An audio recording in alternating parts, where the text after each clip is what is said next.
Hi, good morning everyone. My name is Harmanpreet Kaur. So today I am having the interview with Kenny, and it is part of my project as I am a nursing student. So before starting the interview, I would like to ask something. Tell something about yourself. Well, my name is Ken McDougall. I am a graduate of Howell College many years ago. I am of the age of 72. I'm happy to be part of this presentation. If you have questions, please go ahead and ask. Yeah, sure. Did you have any heroes or role models when you were a child? Yes, we all did. We were children, and our heroes, my heroes were hockey players. That's my favorite sport, and I would watch the Saturday night National Hockey League game of the week. And my favorite team was the Detroit Red Wings. Do you have any hobbies or special interest? Do you enjoy any particular sports? No, I wouldn't say I have any hobbies. I don't collect stamps or Any reading books or something? well, reading, yes. Newspapers? I guess that would be, I read, I read probably 100 books a year, probably. I love reading. I like the good mysteries, but also I like true stories. So I guess that would be considered a hobby. Never thought of it that way. Special interest? Not really. Just trying to be me. And it's very difficult in this world because people hold you with high expectations. And you find after a while that you're living to please them. What is different about growing up today from when you were growing up? Well, I will not be growing up today. I know it should be trying to throw some humor in there. The difference I find as an adult, but actually as a senior citizen because of my age, I find that the respect we had for people in general, not just elderly, but all people.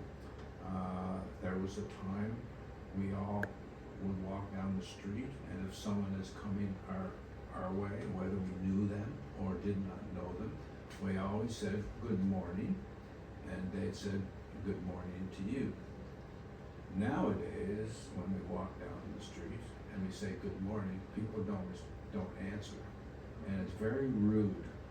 And I understand foreigners don't understand that culture, but I think once they get to know us islanders better, perhaps there's a reason why they don't acknowledge people. Maybe it's a safety thing based on the countries that they had come from, not to talk to strangers.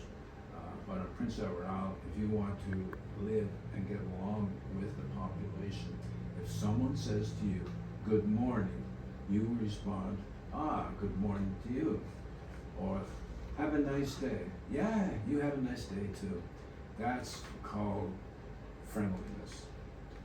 In today's world, on Prince Edward Island, that doesn't happen. What's the best thing about being a parent or a grandparent? Well, I am both. I am a parent and I am a grandparent. I have two children. Their ages are 52 and 48. I have 4 grandchildren, and they're teenagers at this point in time. The best thing about being a parent, I think it would be very lonely without your children as you grow older. Perhaps, things change. Always knowing that you wish your children the very best and that they respect their parents. The other thing is the surprises, because they surprise you all the time, in their choice of career, in their choice of getting married or having children. It's always a surprise with your own children. I think that's the best part. What do you remember about holiday celebrations? And is there one holiday memory that stands out for you? Well, it depends on how old you are.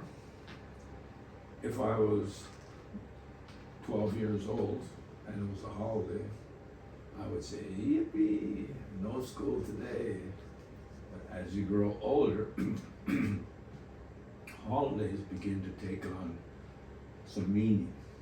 For example, we've just witnessed a holiday called Remembrance Day. And when we were children, all we thought about, yeah, that's one day off of school. But as you get older, you start appreciating the sacrifices people from this country have made to save the world, really. In World War II, there was Hitler, and he was conquering countries all over Europe and sacrificing people of a certain religion. Remembrance Day is now very important in my head, and it's something that we take on when we get older and more responsible. And it's not just a holiday anymore, it's respect for those who fought and gave their lives. So I think Remembrance Day would be probably the most meaningful to me.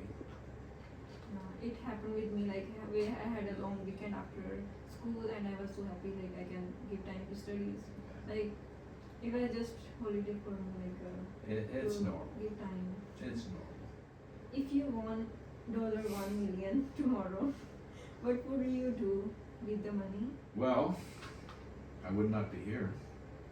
I love to travel. At age 47, I retired and I began traveling. I've traveled all over the world. I've been to 22 countries.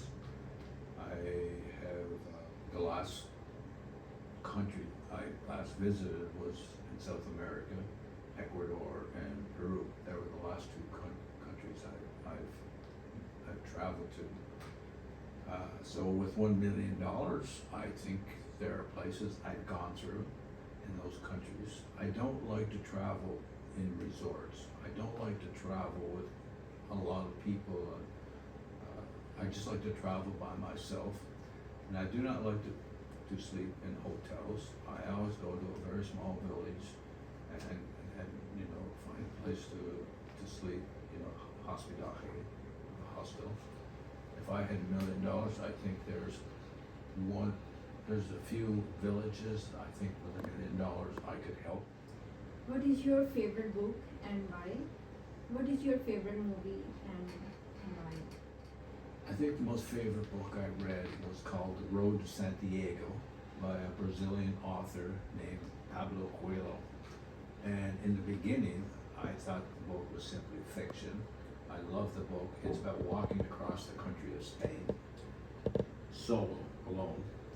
And I thought, oh, that is a great book. And I'd forgotten it for a while. And then a month later, I said, I wonder if that author wrote other fictional books. So I searched online, and the name is Pablo Coelho. But what I found out, that book wasn't fiction. That was a true story. The Best Years of Our Lives. It's a movie that was made in the 1950s, just after World War II had ended, and people were coming back from the war. There was one actor. He played the part without a hand. It was a metal claw. But that wasn't fake, that was real. He had lost his hand. And the story was about soldiers coming back from Europe and other parts of the world after the fighting and trying to start relationships again because they've been away for 2, 3, or 4 years. It's a very meaningful, emotional movie, and it's called The Best Years of Our Life. What do you do for fun? Well, I am having fun. But no one has ever interviewed me before. Really? It is your first For time? fun, you can't have fun without a sense of humor. So many people today do not have a sense of humor. And if you can't laugh at yourself, how can you laugh with others? You have to have a mindset that Yeah, I can tell jokes, and I don't care if the joke is about me, because we don't mean any harm. We're just telling jokes, and you have to have a sense of humor. Do you think about the future and make plans? And what are your concerns for the future? I don't think about the future. I mean, at my age, what am I supposed to do? Start thinking about a funeral or the day I die? Or I have no time for that stuff. Each day is a day, and try to enjoy your day, because that's how we should live on the day. What's your most cherished family tradition? Why is it important? I think due to a very similar family situation that is happening now all the time. When I grew up, our grandmothers and grandfathers, they all lived in their homes, or they lived with us. But in this world, when a parent or a grandfather or a grandmother, they don't live with you anymore. We put them in homes. We put them in homes for the aged. And how do you define a good life or a successful life? That is a really tough question, because it is what it is.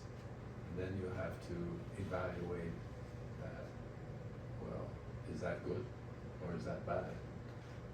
Is a good life has its moments of bad life. I think in general, be nice, be kind, don't make judgments about people. This is the end of my interview with Kenny. Thank you. I appreciate your presence. Like you give me a time.